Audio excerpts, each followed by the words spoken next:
How do we do a factory reset? A factory reset is a very important but also dangerous feature. Let's say you want to sell your cubes to somebody and you want to clear them and bring them back into factory mode as if they were just brand new. Or if you're having something really a serious problem that you need to solve and you're not able to solve it any other way, a factory reset could come in and rescue the situation. What it does is it would erase all games. It would erase all your Wi-Fi credentials. So it literally brings it back to as if it was brand new from the factory. So the factory reset applies to each of the 5 PlayCubes. You do it individually, and I'm just going to show you right now how to do it on one of them. What you want to do is you want to grab a pen because we're going to be using that reset button underneath here. So you want to start by turning on your cube. You want to hold the back button. If the cube is facing you, that would be the back button.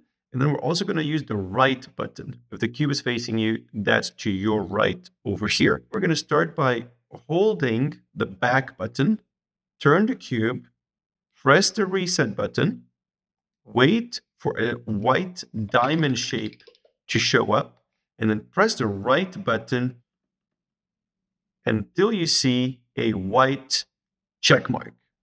And now you put it aside.